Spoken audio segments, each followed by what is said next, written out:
Welcome back to Honest Faith Conversations. Again, this is probably going to be one of the last times that you hear us call it that because we are changing our name, but we'll talk about that at the end.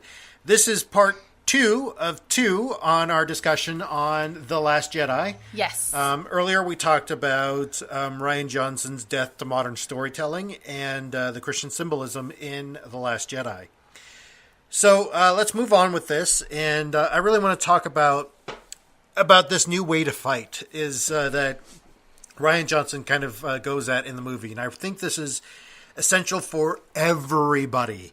And I think this is a point that not a whole lot of people picked up throughout the entire movie, was that Rian Johnson was trying to say that there's different things to do, that there is a different way to fight. And I think that Rose's line, which I know that a lot of people hated, I got really mad at it myself, was this whole Rose kind of kicking Finn out of the way of destroying the big cannon thing, which I think this was also to his point in the very beginning, is that you cannot just jump into your flying craft and blow things up.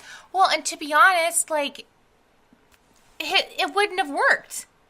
No, it wouldn't have worked. And that's another thing. It would have worked, but, in the Independence Day style of working on things, is that it would blow itself up somehow. But I don't think, but he was like, his vehicle was like falling apart anyway. Yeah. So I think by the time that he actually got there, he would have probably just been burnt up. I don't know if it would have done much, but that's my theory on that. So, sorry, continue. Well, her line was, "We don't fight the things we hate. We save the things we love." And I think this is essential that we all can remember, that we can all put into our own lives, is that we save the things that we love, that we stand up for the things that we love. And I think this is very true for the Resistance when they're just down to a handful of people that they can all fit on the Millennium Falcon. And, especially nowadays with our government doing some really weird stuff. I'm not going to say very much more about that, but I'm pretty sure you guys can gauge on how I feel about it. Yes. But is that instead of fighting the things that we hate, is that we try to save the things that we love. Like, for instance, for me, DACA is something that I do love. I do love giving opportunities to people and giving people opportunities to people who didn't necessarily deserve it in the first place. That's a very Christian ideal. That's a very Christian ideal thing, is that's what grace is. Yep. Grace is giving something to somebody who didn't deserve it. And I think that we've somehow lost this along the way, is that, no, we need to take care of our own. And no, that's not what religion is about. You can go to almost any faith, any religion, and this is what it essentially boils down to. Treat others the way that you want to be treated. Heck, look at the story of the Good Samaritan. That was essentially Jesus saying, hey, like, this guy who's not like us is a better person than all y'all because he actually went out of his way to actually save somebody. Well, I think this is very much true in this movie. You see that Rian Johnson really kind of destroys a lot of the things that made Star Wars Star Wars. You like Luke throwing his lightsaber back and just people getting mad at that. He's saying there's a different way. And I think that Luke was trying to say, no, I'm not going to train you because this is dangerous. Yeah. These lightsabers are dangerous. Well, and he probably was, mad, too, that, I went out all of this way to try to hide, and then you found me. Seriously? So I think he was also kind of a little upset that his hiding place wasn't as good of a hiding place as he thought. That he was being pulled back into this entire thing. Yep. Well, I think that this is also essential to that. She didn't actually say it, but the line that's attributed to General Leia about hope was that if you only believe in the sun when it's light out, then you're going to have a hard time at night. Well, pretty much. That's very paraphrased. I don't have it written down exactly. But, I mean, this is the whole thing about bringing hope, is that when you stand up for the things that you love, that you will always have hope for the world to be a better place. And I think this is essential when when you read these stories throughout these holy books, when you read stories from the Quran, or when you read stories from the Christian Bible, or you read stories from the Jewish scriptures, is that you have this idea in mind, is that you think about those things that you love. And the writer of Hebrews, which was not Paul, by the way, I'm just going to throw that out there, that when the writer, whoever it was, talks about that faith is the evidence of things not seen, that hope is the evidence of things hoped for, or the whatever. That first verse of chapter 12, I think, right? I don't know. I'll have to look it up later. But is that this is the way of life. This is the way that all of life goes, is that we have to have hope that things will get better, that things are going to go a good way, that, faith is part of that, is that we trust that. I don't like equating faith with trust, because I think it's a completely different thing, is that we long for things to be better. We long for it to be better. We know how it's to be better because we have it deep in our DNA. We know what it's like to be good to one another, to be kind to one another, to love each other, to have acceptance for each other. That is the way of life. And I think that this is something that they're all learning in their own ways throughout the entire movie. Is that Finn is learning, I can be a hero. I can, be the guy to blow this thing up. And then Rose is like, wait, no, there's a different way. Yeah. Like, let's not be stupid about this. Exactly. That it doesn't have to end in violence. It doesn't have to be violent. In fact, we could just run. And that's what they discover in the end. There is like, oh, there's another way. There's a path out. Yeah. Where did the Crystal Foxes things go? Vulpixes. That's what they're, or something like that. Voltix, or I don't know, but they're pretty cute, and I want one. And I think it's essential to breaking the system that we're in, is that we need to realize that there is a better way. Yeah. There's a better way of fighting. That instead of fighting the things that we hate, we save the things that we love. And sometimes things need to be destroyed to be built back in a better way. That we need to let things die so that they can be resurrected better than they were. Well, look at Forrest, for example. Like, one of the reasons why, was it the fires in the 80s got so bad was because for the longest time they just let it burn. Because when a forest burns, it usually comes back a lot stronger, a lot healthier than when it was before, which typically is true. However, we kind of, bombarded the area of like where the forests normally were, and houses were in danger and that kind of stuff. But my point is, after a fire, it's better growth and the forest is healthier. And that's why it's a gray area, is that we don't like tearing down trees, cutting down trees for paper and building materials and stuff like this. Yes, it's bad, but then there's also a good to it too, was that, there is a point to clearing out. There is a point to letting things die in a way so it can be resurrected as something better. And I think that this is all a gray area, and especially with environmentalism, that's something that we need to study more. We need to figure out how we're impacting the world, how we're doing these things. I'm not saying go out and start buying gas guzzling cars. No, one of the most surprising things about environmentalism is that what you can do for the environment is a good thing, is to continue to drive your car that is older than 10 years old. Yep. And a lot of people turn around and sell their car or whatnot. But you're right. You're absolutely right. Buy a newer car that's more gas efficient. But it is actually better because it takes so much energy, so much more resources in order to make that new car. And if your old car works just fine.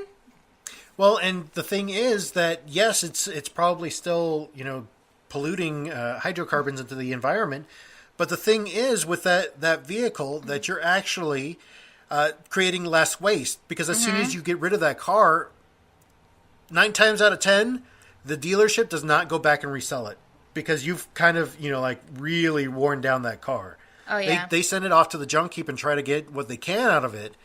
And 9 times out of 10, it just sits there in the junk heap and doesn't really do anything. That just takes up space. And that adds to, bad items in the environment. Absolutely. So, this whole breaking the system is that we need to think in larger terms, that we need to think in terms that are not just black and white, but more gray. That essentially that there is no boat. There is no hierarchy. That there is no... I'm sorry, when I say there is no boat, I refer to the story of... there's this classic psychological test where you're like 10 people in a boat, and you try to determine which person you throw out. Is that you try to determine who is better than the other people. And when it boils down to it, there is no boat. That there is no hierarchy. That there is nobody that is better than anybody else. That we are all in the same boat. That we are all in the same system. And there's that when you begin to realize that and realize that we're all wanting the same things, we just go about it in different ways, that you see that there is just gray everywhere. And when, violence, in a sense, is not getting what you wanted to begin with. No, it's destroying yourself in the process of destroying somebody else. Yep. And it's really about picking your battles. And I think this is what the entire movie is about, is that choosing your battles. And essentially what General Leia says to Poe is that, you can't just jump into the X-Wing and blow stuff up, is that it's all about that. It's all about picking your battles. It's about learning how to do things in a better way. And I will always go back to that Doctor Who speech from season 9, is when we just need to sit down and talk. We need to figure it out. Yes, things are going to hurt some people, but in essence, everything is gray anyway. Everything is going to hurt somebody in the long run. Yep, so and nobody's going to be happy. Sit down and talk about it. Not everybody's going to be happy. And I also have to add in there, too, it's also about patience. Like, they kept on telling him, no, it's okay. We have a plan.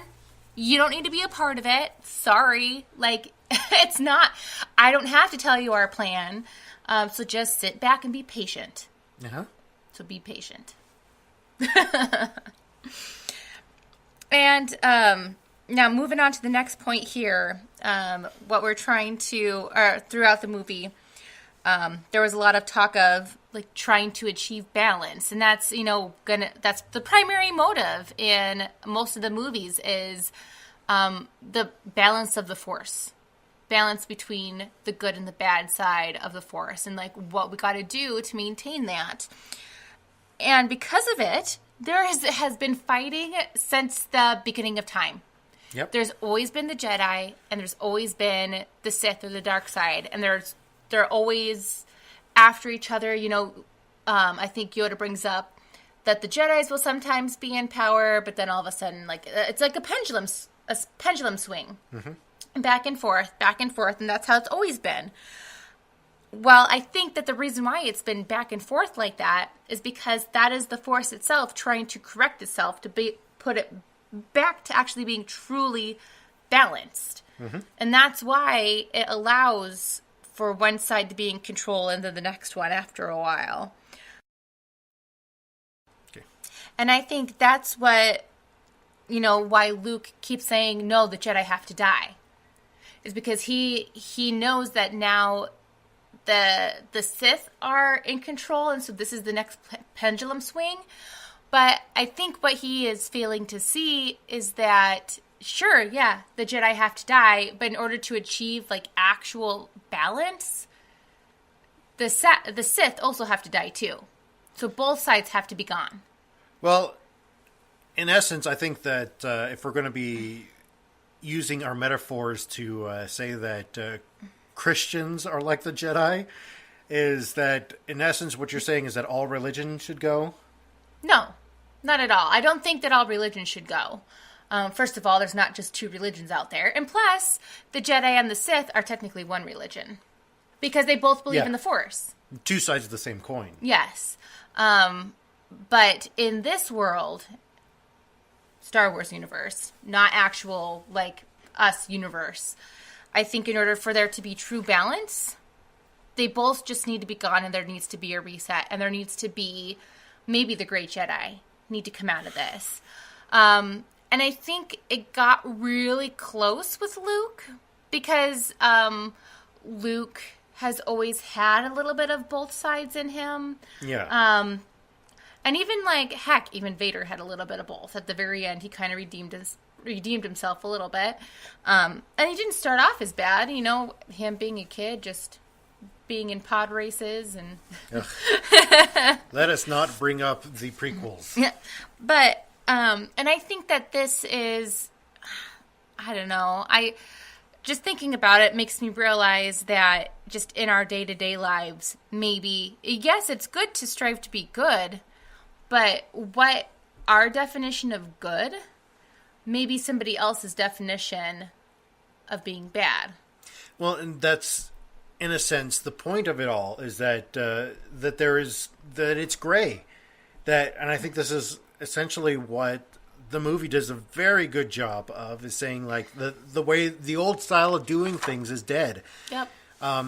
We have, throughout the movie, there are these nods to the old Hollywood style. I mean, you saw what the codebreaker that they were looking for. Mm-hmm. He looked like an old-fashioned movie star. Yeah.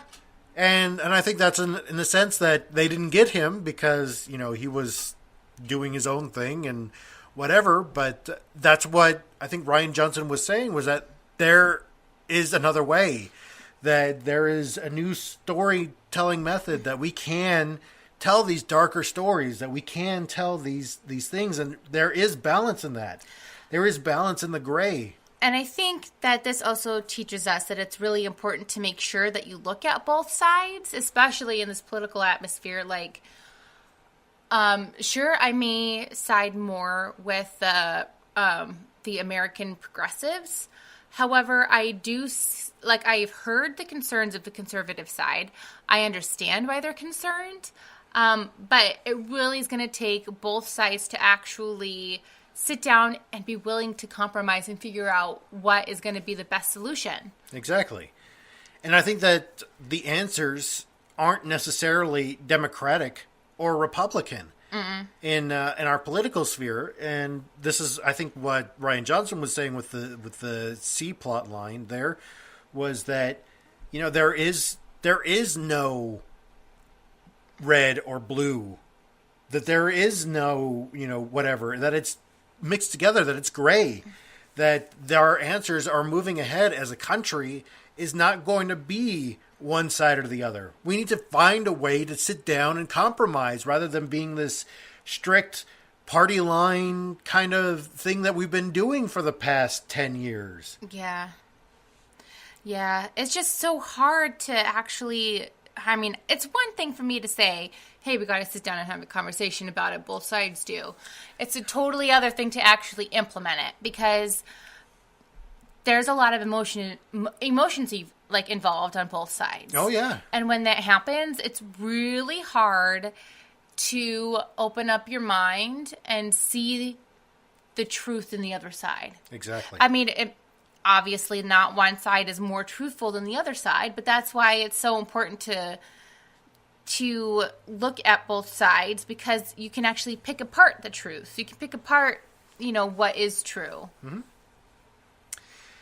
So what do we pull away from the Star Wars The Last Jedi for our real world? For me, one of the things was new stories.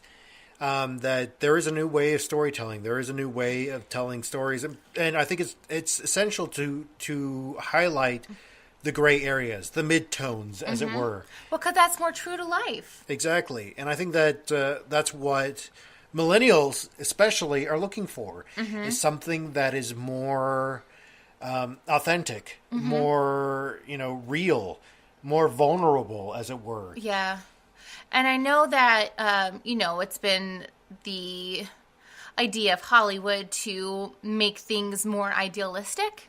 Just because a lot of people, especially in the Depression, when movies became a real big thing, people were looking for a way to get out of the tragedy of the real world. So that's why they were looking for something that was a little bit more glamorized, a little bit more simplistic.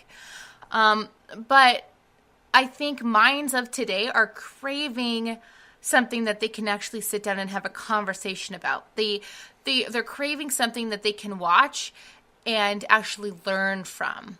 Yeah, and it's essentially it's taking what we have done and learning from that and saying, yeah, we do need escapism, but we also need something that's going to be true to what story has been to us for a long time since humans have been around. Yeah. So that story has always been about learning, is about making us better. Yep. And unfortunately, Hollywood has got into, well, like you've said before, these tropes. Mm-hmm. And since we've seen them so much, it's really hard to learn anything new if we keep using the same old tropes over and over and over again. Well, I think we also learn from this is that even our old symbols, even our symbolism from ancient times, that unless we truly understand it, we don't really get the point of it. Mm-mm. And I think that's essential to the Bible and especially all of these scriptures, is that unless you really understand the way that this was meant to begin with, then you don't understand it. Then you really need to say, look, I didn't even open the book, or I didn't even read this in the way that I should have. Well, and I should have mentioned before, too, that I think it's important to pair it with, like, it's one thing to read it, yeah, but then it's another thing to read it and then learn about what was going on during that time in history. Exactly. And I think that's an important part of what I forgot to mention in part 1. So hopefully you stayed for part 2 so you could hear me say that. But I think it's important to do that too, is to read other texts or read about what was going on while the text was actually being written, so you have a better understanding about why they're saying what they're saying. Exactly. And you're not an expert if you only go to one class. And heck, you're not an expert if you only read one book about it. Yeah. Or go to 48 hours of training with a small green guy. Well, and the next time you come back, he dies. Well, let's take it like real world example here, just for a moment. Like, I took one class about the history of Russia. I read one book about the history of Russia. Keep in mind, it was a very large book, but still, I do not now consider myself to be an expert on the subject. I have knowledge about it, yes. Mm-hmm. I can tell you things that happened, and I know for a fact because, I read it through this textbook because I'm assuming that the author did more studying than I did when writing it. Mm-hmm. But again, does that make me an expert in Russia? No. No, absolutely not. Absolutely not. Well, I think we can also take away from The Last Jedi that there is a new way to fight, and I use violent metaphor because that's what we're used to. Well, because I think Star Wars is about wars in the stars. In the stars is I think really in essence is it's a new way to resist, and I think it's about saving the things that we love, not necessarily fighting the things that we hate, but saving the things that we love. And I think just taking a look at what we do love, what the things that we do enjoy, the reasons why that we need that is not just saying, oh, we need this because of this, that we need like Social Security because, elderly people benefit from it. But essentially you're saying, okay, this is why these are the parts of Social Security that we need. Mm-hmm. Let's figure out a way to compromise here. Both sides get what they want. Yes. Is that you want to cut back on Social Security? Great. Okay, let's figure this out. This is what we need. Older generations need help, and we're living a lot longer than we used to. Mm-hmm. So, the retirement age of 65 maybe isn't feasible anymore. Yeah. Let's figure this out. Or maybe they can look at things internally. I don't know if you remember a couple years ago, there was actually, I think, a high school student who, of course, did a science project, and he figured out that the federal government could save millions of dollars simply by changing their font. Yep. That's all they had to do, because ink is expensive. Have you purchased ink recently? It's expensive. It is expensive. But that's a really out-of-the-box solution. Of course, have they implemented it? No. Should they? Absolutely. Do you think anybody's going to be up in arms No. Well, and I think this is something that, we essentially have become trying to say that everything is black and white. That, well, if they get rid of Social Security, then, all of the old people will be out on the street. And that's instead of saying, hey, wait a second. Okay, this is the things that we love about Social Security. We love that, our parents, our grandparents are still being taken care of. That I don't have to pay out of my pocket to take care of my parents and my grandparents. To make sure that they can eat. Exactly.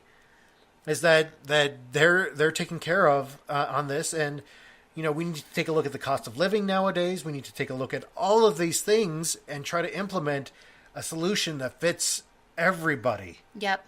Instead of just saying, oh, we're going to cut it to save money. This is what I'm saying is that both sides need to come to a compromise. Yep. And there could be other things that they got to do in order to save money, like changing their font. Yeah. Well, and also I think that another thing that we can pull from the movie is achieving balance. Yeah. In our lives. And this is exactly what we've been talking about through the entire thing, is that finding the new stories, is seeing the symbols for what they are, and finding that gray area is a balance between the white and the black. And balance isn't a bad thing. No. And now I know this is going to sound weird, but after thinking about more about the subject after watching The Last Jedi, because there are a lot of people out there who are like very much with the Sith, like. They feel like they're on, like, the Sith is actually the right side of things. Like, the Sith is actually, like, the good people. And now after watching this, I can kind of see, blowing up planets is probably not the best way to go about it. But I can kind of see where they're coming from. But then, so it is achieving a balance, because I can see their argument for why they feel like the Sith is actually the good people. But then I can also see, like, the stupid mistakes and the stupid things that the rebellion and the resistance has done too. Yeah. And so thus, putting those two together is going to put me in a more balanced state of Star Wars. Well, I think this is something that, when you boil things down to it, yes, a lot of our stories have been black and white. That we need to tell these gray stories so we know that it's okay to be gray. That's going to be our new slogan. It's okay to be gray. It's okay to be gray. All right. So, in closing, we're going to wrap this up now. We've got a couple of things to talk about. The very first thing is that we are going to be changing our name. So we did put a survey out there, and feel free to continue with the survey. But the one that's leading right now, which I think that we're going to be going with, is the patron saints of pop culture. So I thank you so much for voting. Thank you so much for helping us out with that. I am going to be working on new logos. I'm going to be working on new promotional material for us, for the patron saints of pop culture. Yep. We're going to probably have to take a good picture of the two of us together, maybe with a microphone or something. Every picture is a good picture of me. Okay. Wah, wah. I'm not saying that you're not beautiful, because you are every single day in every way shucks. to me, but, Just your reaction to that was like, all right, Kathy. But, yeah. Thanks for the confidence. No, I'm just thinking of every time that I've taken a picture of you, and then you make me take like 10 more saying, that was not a good picture of me. No, that was only when I was pregnant. Okay, ladies out there who've been pregnant, you know how picky that you can be more when you're pregnant versus when you're not. Okay. I have not asked you to take a picture of me in a very long time. I think yeah. not since I was pregnant. Yeah, pretty much. We've, said we should take a selfie a few times, but... So, patron saints of pop culture. If you've got any ideas for logos, or if you have any ideas on what we can use for a new podcast intro music, or if you're a musician and you would like to do a podcast intro for us, that would be fantastic. We would give you full credit for it. We would say, this person is a great musician. This is a sample of their work. Yeah. And, hey, use them. So that would be a great symbiotic assistance there. So Okay. things that are coming up. So we've got feedback on this episode. Of course, you can always let us know what you thought about Star Wars The Last Jedi. Yeah. If you felt that we were completely off base and that we should have hated the movie too, like you did, because you're a horrid human being. Oh, you're not a horrid human being. Don't listen to him. You are a beautiful, beautiful person, inside and out. Yes. I don't know who you are, but I'm just keep repeating that to yourself. Anyway, if you have any feedback about that, let us know what you think about even what we discussed on this episode, or what you thought about Star Wars The Last Jedi. Yeah, was there something that we said that kind of sparked something in you that maybe we could expand upon? Let us know. Yeah. So these are the things that are coming up. Next week we're going to talk about Doctor Who Season 10. Next week we will still be Honest Faith Conversations, but the week after that, which we are doing Thor Ragnarok, we will be the patron saints of pop culture at that time, so make sure that you set your things accordingly. We are just going to be changing our name in our host server, so that should change everything else with the RSS feed. So if you get us through like Apple Podcasts or anything else, it should automatically change the name for you. Yeah, so it shouldn't unsubscribe you. You should be still subscribed to us. Exactly. So you don't have to worry about that. So we will be doing that with Thor Ragnarok if we get a chance to go see the movie. If not, then we're going to switch it up with what's coming up after that, which is Black Mirror Season 4, Episode 2, Archangel. I think it's Episode 2. Well, we'd be doing Archangel. Yeah, we're going to be doing Archangel. And we have a lot to say about that one because we're parents, and yes. Yeah, we have a lot to say about that. We have a lot to say. So if you have anything to say about those, or if you would even like to help us with our conversation and direct our conversation where we should talk, what we should talk about, for those things, give us a call at 720-372-3879. You can also patronize the patron saints of pop culture by finding us on Patreon and publicizing that for the populace, so that how many P's can I get in there? We're done. You're good. But yeah, you can find us on Patreon. We are also, you can find us on Facebook, facebook.com/Real Honest Faith. We also have a group on Facebook. So if you would prefer to have conversation with us through that, you can find us, our group on Facebook. We will be Honest Faith Conversations in that group until we change our name on the podcast. So you can find us that way by searching Honest Faith Conversations and joining the group. We've got a few questions for you before you do. You can find us on Twitter. The screen name, whatever it's called now, is at Real Honest Faith. You can find us on our own personal Twitter accounts. Mm-hmm. You'll find me, Miguel the Writer, and Kathy Covarrubias. Mine is just Kathy Covarrubias, but it's at Cat and Cove. Yep. I'm at Mig Ben Cove, so that's where you can find us on Twitter. Mm-hmm. Yeah, we're more out there with Twitter than we are with Facebook, because Facebook, we've got family and friends and stuff like that only usually. So, don't add us as a friend on Facebook, because we're usually like, no, and it's a better place to go join the community than our Facebook. Exactly. We are on Reddit. We're on Tumblr. We are on Google Plus, but really, who else is on Google Plus besides Google employees? Yeah, so find us on social media. Let us know what you think about this episode, or any of our past episodes, or any of our future episodes. You can also email us, honestfaithconvos@gmail.com. That email will remain the same. So, yeah, you can continue to use that email afterwards. And with all of this being said, we invite you to come and join the conversation. Bye.